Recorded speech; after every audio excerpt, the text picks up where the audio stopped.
of these actors do you think you're better looking than? Idris Elba, Daniel Kaluuya, Chadwick Boseman, Denzel Washington. That's my good side. I think that's my good side.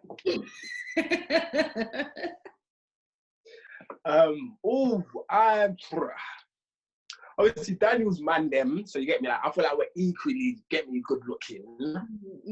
Idris, obviously he got nominated. I swear you won the award for Sexiest Man Alive, innit? So I mean, you know what? I don't even got a beard, so I don't think I can compete with Idris. But the other two, yeah, I think Denzel Washington and Chadwick Boseman, yeah, I think yeah.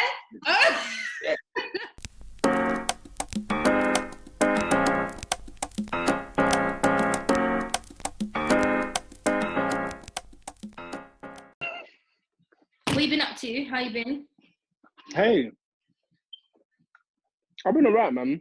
I've just been chilling today. But no, I've just been doing a bit of like content stuff. Obviously I do graphic design as well, so I was just doing a bit of making a flyer. You do graphic design too? So I'm coming soon. Yeah. Oh yeah, so I graduated in marketing and multimedia.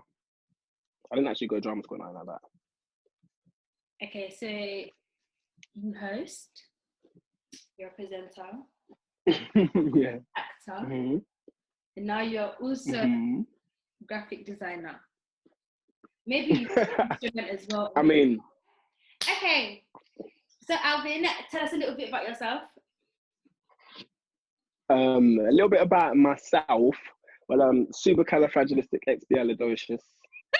First of all. Can you actually just stop? No, I'm joking. Alright, cool, serious. No, my name is Mistar Alvin. Actor, host, presenter. Yeah, I'm in the entertainment field. Entertainer, I would say, kind of thing. Do you know what I mean? Like, I like to entertain people. Male, 20-something. You thought. Yeah, what else? That's about it, right? Yeah, I guess that's a really good introduction of yourself. Thanks. So you started off, so you said you're radio host, presenter. Yeah. I'm not a radio host. I'm a live host, basically, live audience host. Okay. But you started off doing radio, no? Yeah, 100%, yes. Okay, so tell us a little bit more how you started off. Yeah. All right, well, yeah, in terms of hosting, yeah, my hosting career started off from radio. Yeah, pretty much, yeah. So, so around 2000 and 10-ish, about 10 years ago. Yeah, about 10, 11 years ago. So I have a very good friend of mine whose name's Sean. We used to, we go to the same church and everything. And back then, we used to do stuff for our youth radio organization. So they had a channel, Liberty Radio, and we would be on there. At first, we was on a joint channel with my friends Malcolm and Catherine, and then we kind of got a buzz. It was on there as a guest, then it was on there as a guest episode frequently. Then we kind of got a buzz, and then we had our own Thursday segment or Friday segment. Back then, we were called Itchy and Scratchy. The radio show, or just yeah, well, as in us. So Uncle and Mistar were kind of called Itchy and Scratchy at the time. Yeah. Yeah, so we're literally them times. Yeah, it was going back and forth. It was really fun. We hosted one of our very first shows on accident at a youth club called St. Mary's that we used to go, and people loved it. So that's kind of where it started. Yeah, it started off from the radio, doing little bits and bobs there and hair, and that's where it really kind of kicked off. And then is that what progressed into Uncle and Mistar? Yes, so then yes, exactly. So that's what progressed into Uncle and Mistar. Because we can't be called Itchy and Scratchy, it's kind of we have to be unique, we have to be original.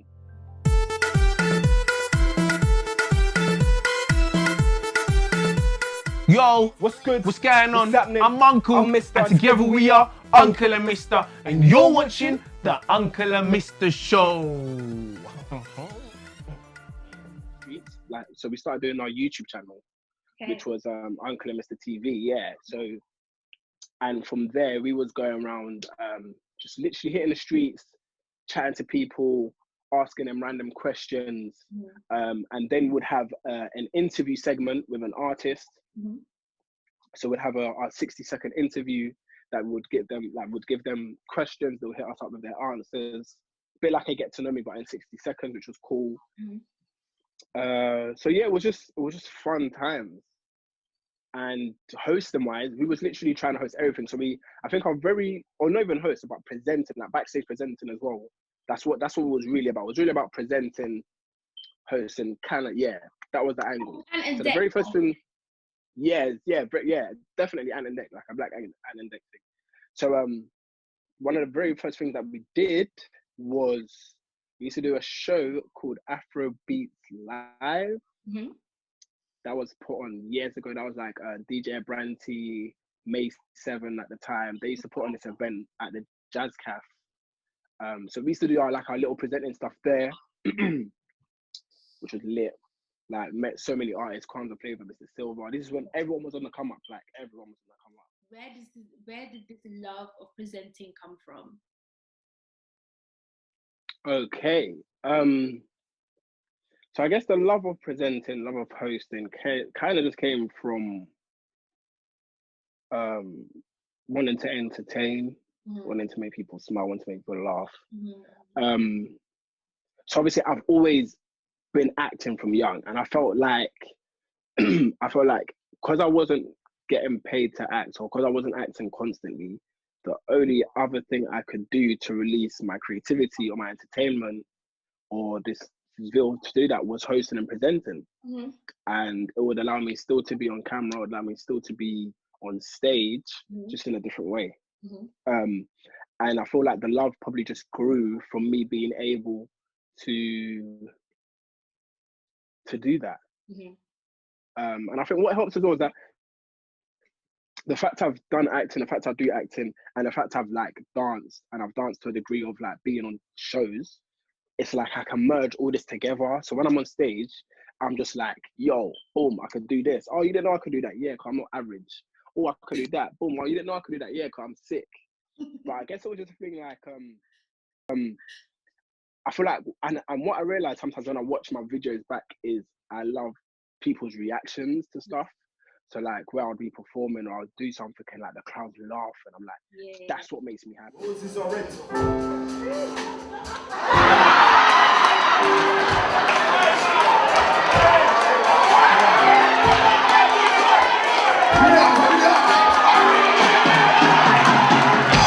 I'm just standing for the taking. I know you wanna see me naked. And so when I'm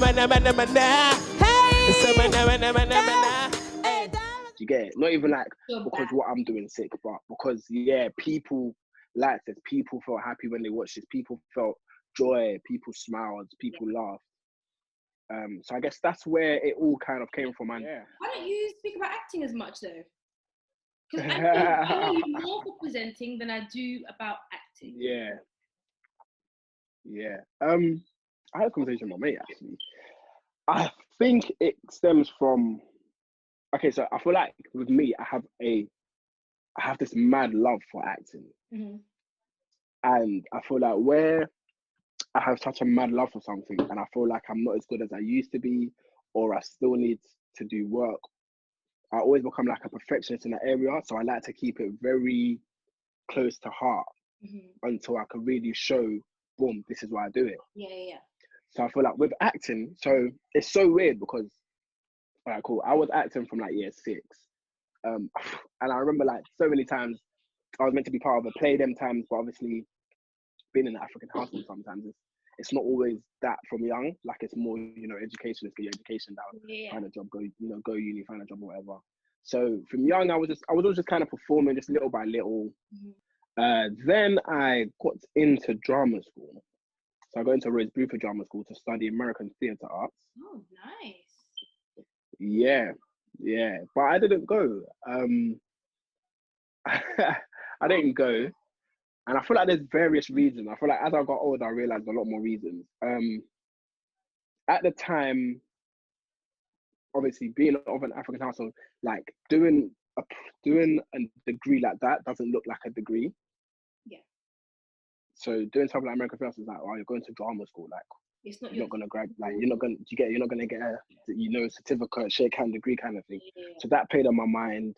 I spoke to some people of like authority at the time or power, and they were also like, there's like, which I understood, I guess, like they were like, oh, there's a lot of like kind of, let's say, sin or negativity in the acting field or the entertainment field or whatever. Yeah.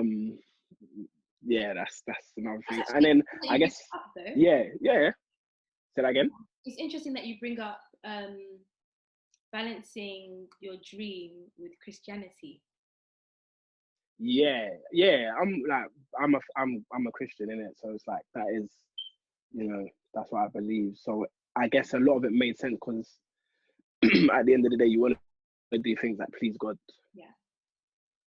So yeah. So I guess that's yeah. Did that play into the reason why you decided not to go to that school? Yeah. Okay. To a degree, yeah, 100%. So like, it kind of played on the fact that, all right, maybe yeah, acting is too much. Maybe they're gonna ask me to do some crazy stuff, and I'm gonna have to do it. And all these, and I guess because I was young, like when you're 18, you think you're a big person, but sometimes you're really a little fish. That's the truth. Yeah. Like, so it was like, oh yeah, like I was thinking, oh my gosh, no, it's true. Then and also for myself, I guess I was to a degree, I would say I was scared to a degree, because I felt like if I did go drama school, now I have to make it. Mm-hmm. And sometimes when like there's that statement that says like when your goals are like, make your goals and dreams so big that it scares you. Yeah. I think it literally scared me. Okay. Literally scared me. And then I kind of like started thinking about it, and I overthink as well. So I started overthinking about it. Mm-hmm. Then I kind of just came to the conclusion. I was like, you know what? Let me do something that I like or don't mind doing, and if acting's for me, and if acting presenting always for me, it will come back around one way or another. Yeah. That was my start. So I left it as, no matter what anyone said, I'm gonna do this. Mm-hmm. If this is for me, I'm gonna do this. I'm gonna see it through. If this is for me, it will be for me. If it's not, it won't be. Mm-hmm. So I think as soon as I decided to go and do academic in university, so I studied marketing and multimedia. Mm-hmm. I kind of left acting to the side. Mm-hmm. So like, especially during that summer and arriving at uni, I just left that and I was like, you know, cool, whatever. Mm-hmm. My friend Corey hit me up and he was like, he wanted to start this YouTube series sketch show called A.5 and Kids. So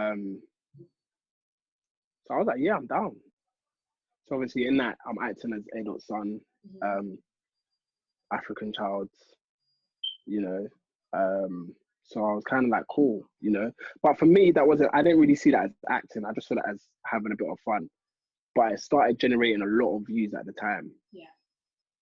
Like a lot of views, people was on it, people was talking, like I would get stopped in the road. Oh my gosh, innocent, your innocent son, like people are laughing at me, people are telling me, yo, like what you're doing is sick. So I was like, wow, cool, yeah, thanks, man. But I never really saw it as acting. Like I was just enjoying it until there was, obviously there's scenes that I had to learn, there's scenes that I had to, do this and say that, like, as you do as an actor. But I think for me, it was just more of a comedy, I'm doing this thing for my boy. Then I went to an audition with my friend. It was an open audition. And I literally said, if I get a call back, then yeah, I'm gonna continue going back. I'm gonna go back to acting and continue doing acting. And me and my friend went. She actually invited me, and we went, done the casting. They told us to like prepare a monologue or make something up, whatever. I decided to just freestyle something, and yeah, I got the call back that same evening. Like I was sent like, yeah, can we see you again on Friday? And I was like, whoa. So I've called the girl I've gone to as well, I've gone with, and I was like, oh, like, have you heard back from the people? She was like, no, not yet. And I was like, oh, right, they just dropped me an email now saying like, yeah, I have to come back in on blah, blah, blah day. Like, this is sick. She was like, oh, sick, congrats, blah, blah, blah, blah. And I was like, oh, yeah, hopefully you get an email soon. She didn't, but that's not the case. Anyway, so from there, I was like, all right, cool.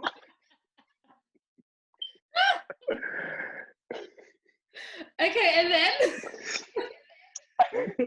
From then, yeah, I was like, all right, cool. Now this acting thing is defo something. Yeah, you know, it's a part of me. Yeah. Like, it's never to me. It's your bag as well. Yeah, do you know what I mean? And I got my aid in like 2016ish, 2017, and she got me jobs. Like I was getting paid to do. I did like a Stormzy advert, so that's even on YouTube. It was with Subway and Pepsi done an advert with Stormzy. So I was in that. Got paid for that. I did a theatre and education piece, which was in Doncaster. Even last year, I was at the National Theatre, which was amazing. I didn't have like a main role or anything, but it was just an amazing experience. I was part of the cast of Small Island, which was like an amazing show. So that was amazing. Then I started getting loads of more auditions after that. So yeah, still in the mix. And then I was meant to do a play called Marry Me Now, Love Me Later, which is still gonna happen. Still gonna happen, and I'm gonna be in that. So acting is definitely there. I'm currently just looking that a scene that you uploaded where two guys are picking you up, and then you're like, "It's the last time I'm gonna be a victim." What's that? No, so basically there's a short film online called Man Them. I basically got beat up. I got made a victim. I didn't really I got roughed up, got made a victim. They, you know, showed man that they're really the bosses in this space. What's good? What's good, man? No chit chat now, huh? No, there's no chit chat. Where you get? What the fuck, bro? Big clash. Big clash. So big clash. That used to be Uncle D and Yinks, right? Yeah. Yes. Uncle D and Pure Yinks. Pass on to you. You know, Uncle D, they were used to be my ops, right? What? Because obviously it was Uncle Mistar and Pure. It was Uncle Mistar and Pure Yinks and Uncle D. Yeah, really? We was like the two. We was literally the only two duo black hosts. But Uncle D and Yinks doing like live shows like that, because I only remember them. Yeah, they were like, so they were, yeah. So I think, and that's not funny because obviously me and Dennis are boys, in it. Like we talk like this, so that, and that's Uncle D, by the way. So it's like, it's so funny because we were trying to do stuff like Big Clash. They were trying to do stuff like what we had done. Okay. So it's like we were just like, we were both in our own fields, but looking at each other. It's just so funny because we were cool, but we both knew that they're like, this is, you know, who we're kind of competing against, essentially. Yeah. So how did the baton get passed? Okay, so they announced their last show in 2015. The project manager, Cookies, he was looking for new hosts. So anyone could kind of apply, really. But then it was more of a, can you guys come through to the audition? So it wasn't an apply, like we got asked to come through, and he asked myself and Whitney Vanaya if we'd like to host a Big Clash show. And after a lot of thinking, a lot of deliberation, I was down. I said, yeah, let's go. And it was history from there. Let's do it. And it was, literally history from there. Like we've done so many shows since. We've gone to America. And did you ever imagine that this one thing that you were deliberating about being a part of would mean, now you're going to go to America and host and present? Because that must have been amazing for you. What? Like, it's just one of those things that you never really think about. Yeah.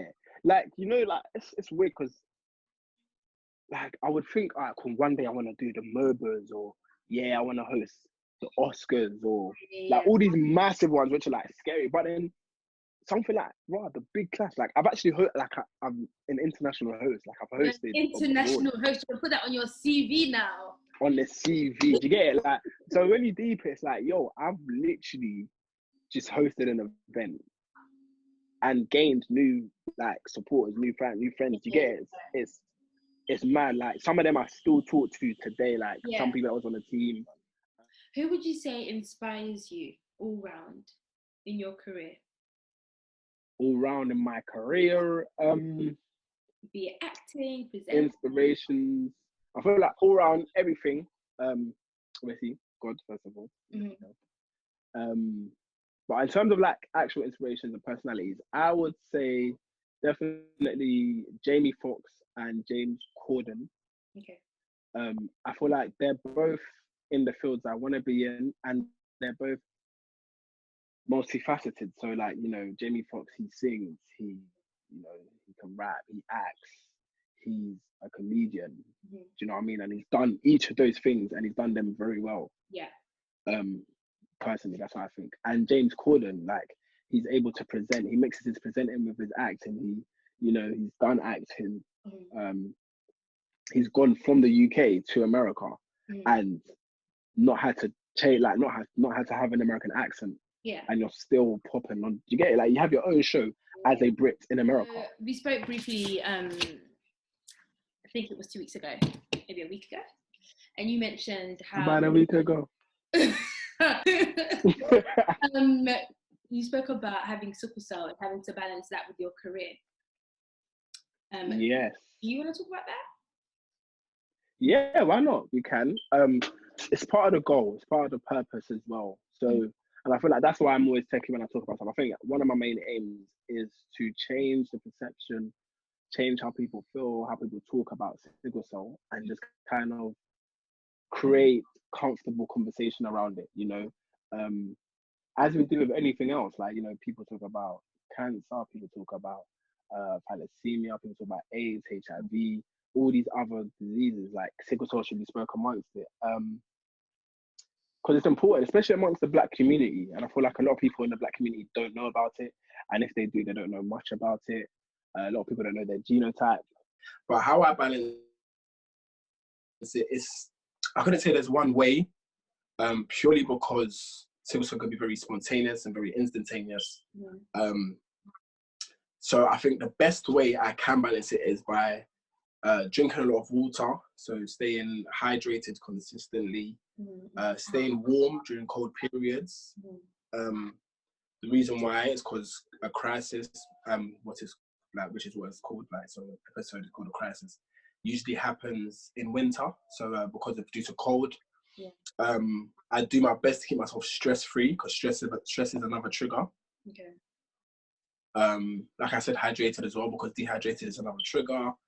And I, you know, do my best to just kind of keep myself, my body flowing, body warm.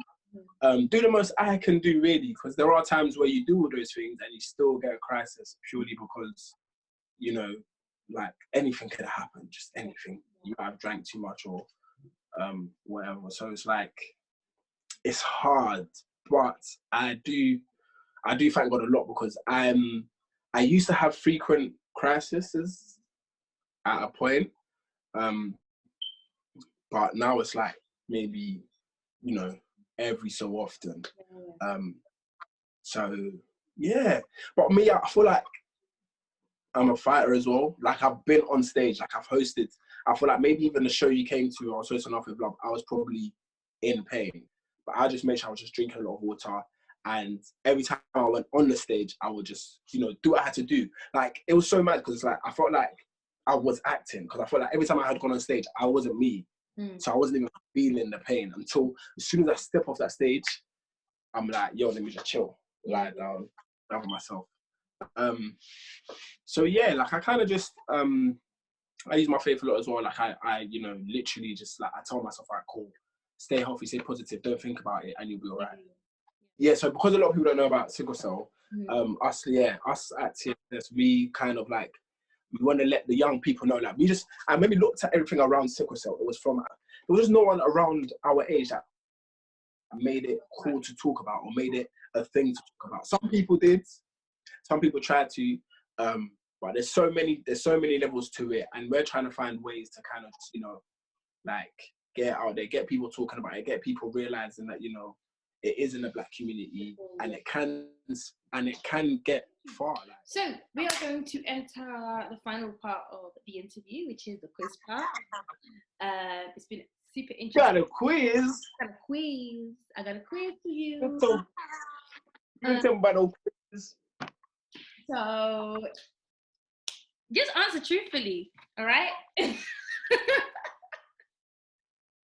And you'll be good, okay? All right. I should have like a theme song for this quiz part. Dun, dun, dun, dun. All right. Which of these actors do you think you're better looking than? Idris Elba, Daniel Kaluuya, Chadwick Boseman, Denzel Washington. Wait, so say that again. Which of these actors would what? Which of these actors do you think you are better looking than? Oh, better look at them. Yeah.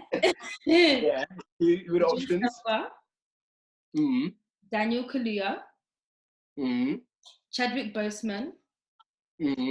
Denzel Washington. Now you can have more than one choice. You can be like, I'm better looking than all of them. Or you can just choose one.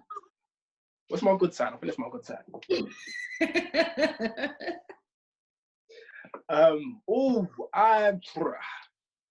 Obviously Daniel's man them, so you get me. Like, I feel like we're equally good looking. Idris, obviously he got nominated. I still you won the award for Sexiest Man Alive, innit? So I mean, you know what? I don't even got a beard, so I don't think I can compete with Idris.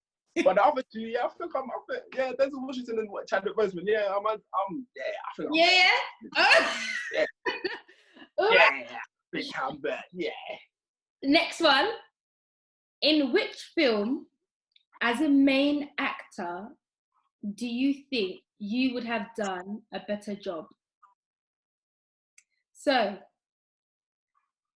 Thor by Chris Hemsworth. Yeah. Will Smith in The Pursuit of Happiness. Denzel Washington in Training Day. Jamie Foxx in Django. Or Morris Chestnut in The Best Man Holiday.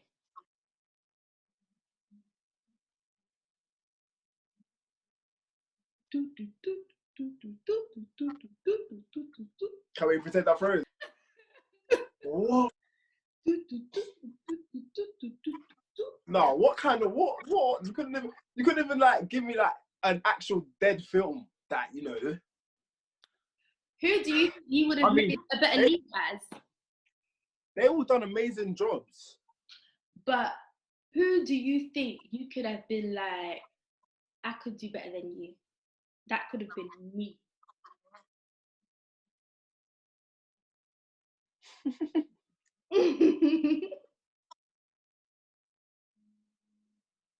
Okay, so Chris Hemsworth in 4. Nah, I don't think I'm not even that big, first of all. Pursuit of Happiness, I don't feel like I look like a dad.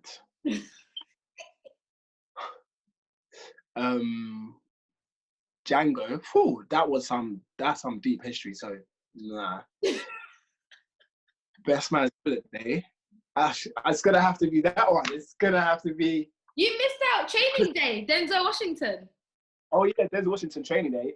Ooh, it's out of them two. I know. You see, that put me on Denzel. So it's gonna have to be Best Man's Holiday. Best Man's Holiday. Okay, cool. Yeah. You think you could do? I could have done that. I could have. I was gonna take off my hat, but you see the trim, yeah? It's staying on. Show us your trim. Show us your hairline. No.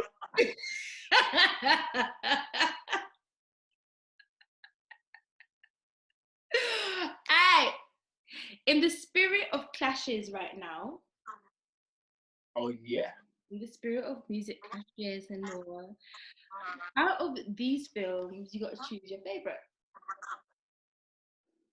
So, Brown Sugar or Love and Basketball? Oh, what are you doing? Why?